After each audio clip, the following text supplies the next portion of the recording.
Assalamualaikum warahmatullahi wabarakatuh. Alhamdulillah. Wassalatu wassalamu ala rasulillah wa ba'd. Pemirsa yang dirahmati oleh Allah subhanahu wa ta'ala. Apakah Anda seorang ayah? Atau Anda seorang ibu? Ketika kita menjadi orang tua untuk anak-anak kita, siapa di antara kita yang terbesit untuk meracuni anak kita tersebut? Siapa di antara kita yang memiliki pemikiran untuk menyiksa anak kita itu? Anak yang kita lahirkan dengan penuh perjuangan. Anak yang membuat kita harus masuk meja operasi agar dilakukan tindakan sesar. Anak yang pada saat keluar dari rahim kita, yang kita pertaruhkan pada saat itu adalah nyawa kita.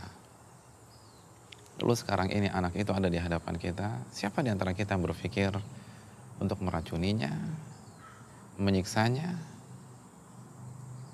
mengadabnya, dan seterusnya? Saya rasa orang tua yang memiliki fitrah tidak akan berpikir ke arah sana. Kenapa demikian?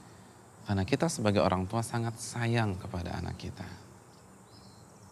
Jika ini pola pikir yang benar, maka hadirin yang dirahmati oleh Allah Subhanahu wa taala, Nabi kita Shallallahu alaihi wasallam bersama sahabatnya pernah melihat seorang ibu di masa menyusui kehilangan anak mungilnya tersebut. Anaknya hilang mungkin beberapa jam waktunya. Lalu ibu tersebut mencari ke sana dan kemari. Kalau anak kita usia remaja hilang beberapa jam tidak akan memusingkan kita. Namun lain hanya jika yang hilang adalah anak balita. Anak yang mungkin usianya 6 bulan. Kita hilang 1, 2, 3 jam, kita akan panik dan kita akan cari anak tersebut semampu kita. Dan itulah kira-kira perasaan yang berkecamuk di dalam hati ibu tersebut. Dan ternyata ibu itu menemukan anaknya. Lalu ia langsung menghampiri, ia langsung angkat, ia langsung gendong dan ia susui di tempat. Ia langsung curahkan dan ungkapkan rasa rindunya kepada anak tersebut. Rasa kasih sayangnya kepada anak kecilnya itu. Ketika melihat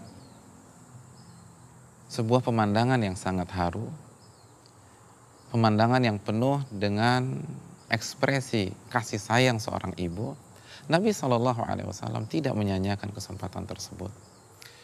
Nabi bertanya kepada para sahabatnya, bagaimana menurut kalian? Apakah ibu itu tega melemparkan anaknya ke kobaran api? Tentu saja kita bisa menjawab dengan cepat.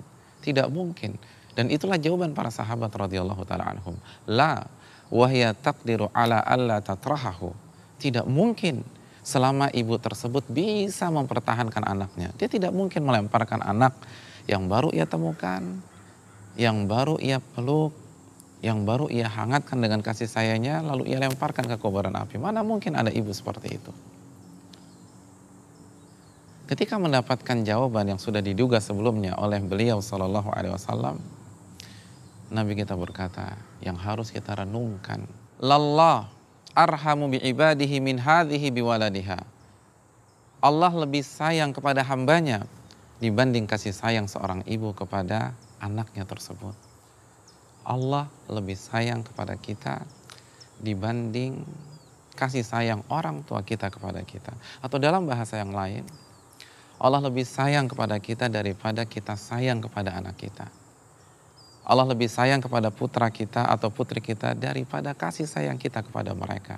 Ini adalah prinsip yang disampaikan oleh Nabi kita SAW. Bagaimana tidak? Sedangkan salah satu nama Allah Ar-Rahman dan Ar-Rahim yang maha pengasih lagi maha penyayang. Dengan demikian, jika orang tua seperti kita tidak mungkin menyengsarakan anak kita, tidak mungkin meracuni anak kita, falillahil matsalul a'la, maka Allah lebih lagi daripada itu. Allah Subhanahu wa taala tidak mungkin menurunkan agamanya, tidak mungkin memerintahkan dan melarang yang tujuannya hanya untuk menyengsarakan kita. Tidak mungkin Allah melarang sesuatu yang fungsinya untuk memenjarakan kita, membatasi aktivitas kita. Allah Subhanahu wa taala tidak mungkin menurunkan tata cara berbusana yang tujuannya dan fungsinya hanya untuk membatasi dan mengurangi mobilitas kita. Tidak mungkin. Allah tidak menurunkan Al-Quran dan Sunnah Nabi SAW ini untuk menyengsarakan kita. Oleh karena itu Allah berfirman, Taha ma anzalna alaikal Qur'ana litashqa. Taha ma anzalna alaikal Qur'ana litashqa.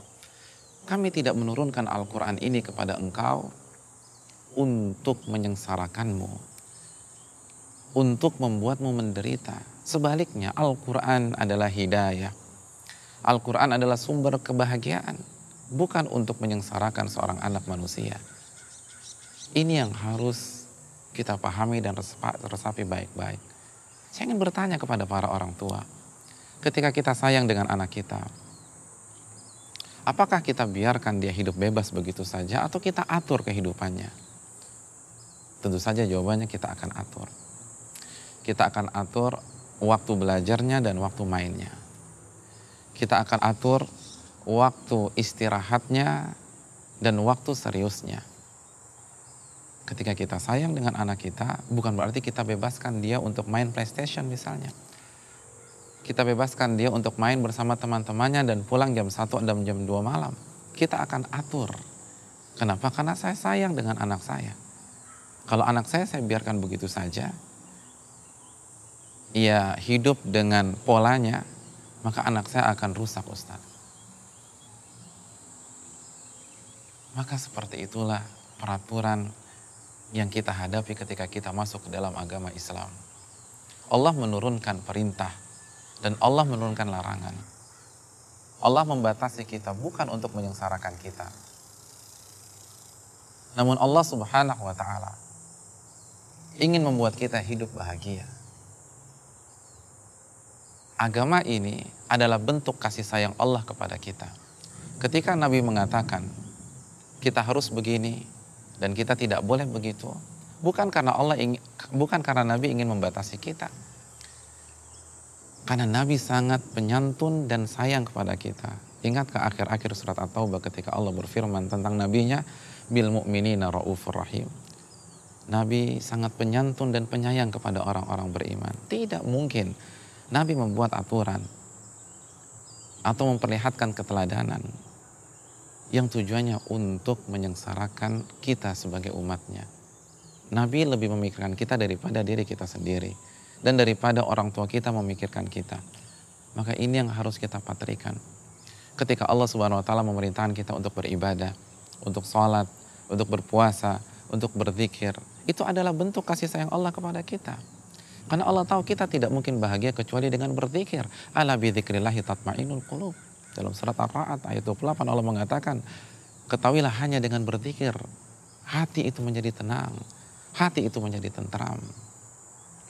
Ketika Allah Subhanahu wa taala memerintahkan kita untuk beramal, jangan habiskan waktu kita hanya dengan bercanda, sibuk dengan dunia, namun kita harus beramal. Itu untuk kebaikan kita. Allah sayang sama kita. Allah tidak ingin kita sengsara di dunia yang fana ini. Hidup ini hanya sekali. Allah tidak ingin kita sengsara. Allah berfirman, barang siapa yang beramal soleh, baik laki-laki maupun wanita, dalam kondisi ia beriman, maka kami akan anugerahkan kehidupan yang penuh dengan kebahagiaan. Kebahagiaan hanya bisa didapatkan dengan amal soleh. Dan Allah tahu itu. Ketika Allah mengatur, dan Nabi SAW menjelaskan, itu adalah bentuk kasih sayang kepada kita. Maka jangan cepat-cepat kita membantah. Pikirkan dulu. Kenapa kita melarang anak kita pulang malam?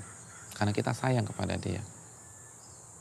Ketika kita sayang kepada anak kita, kita harus menggunakan kata-kata haram pada tempatnya. Tidak mungkin peraturan itu boleh semua. Tidak mungkin peraturan itu halal semua. Anak kita usia 5 tahun, atau anak kita kelas 4 SD misalnya pulang dengan merokok ketika masuk pintu rumah kita. Apakah kita diamkan? Tidak, kita akan tegur. Kita akan larang. Lalu anak kita marah dan mengatakan, ibu jangan batasi aku. Kita katakan, ibu bukan membatasimu, tapi ibu sayang sama kamu. Benda itu tidak bagus untukmu. Bukan bentuk kasih sayang ketika anak kita pulang jam 1 malam kita biarkan. Bukan sebuah bentuk kasih sayang ketika anak kita bawa wanita yang bukan mahram ke rumah dan menginap di rumah kita, kita biarkan. Bukan sebuah bentuk kasih sayang ketika anak kita memakai pakaian dalam keluar rumah, itu kita biarkan. Bukan sebuah kasih sayang ketika anak kita menghisap rokok, kita biarkan. Bukankah kerangka berpikirnya sama, pemirsa yang dirahmati oleh Allah Subhanahu wa taala? Kenapa kita tidak mau diatur oleh Allah yang sangat sayang kepada kita? Dan kenapa kita tidak mau mengikuti ajaran Rasulullah SAW yang sangat sayang kepada kita? Ini yang harus kita renungkan. Agama kita diturunkan oleh Allah bukan untuk menyengsarakan kita. Dan sebaliknya, Allah berfirman dalam surat Taha, "Wa man a'rada an dzikri fa inna lahu ma'isyatan donka." Dan barang siapa berpaling dari peringatanku, berpaling dari agamaku, maka ketahuilah dia akan menjalani kehidupan yang penuh dengan derita dan sengsara. Semoga prinsip ini dapat kita pahami dan semakin sadar bahwa Allah sangat menyayangi kita dan Nabi kita SAW pun menyayangi kita, sehingga tidak ada perasaan berat hati untuk mengerjakan perintah dan menjauhi larangan Allah, karena syiar kita sebagaimana yang Allah firmankan dalam surat Nur ayat 51, sami'na wa ata'na, kami dengar dan kami taat. Kenapa? Karena kita sedang berhadapan dengan kasih sayang Allah Subhanahu wa taala dan Rasulnya sallallahu alaihi wasallam. Aqulu qouli hadza wa astaghfirullah li wa lakum, subhanakallahumma bihamdika asyhadu an la ilaha illa anta astaghfiruka wa atubu ilaik. Assalamualaikum warahmatullahi wabarakatuh.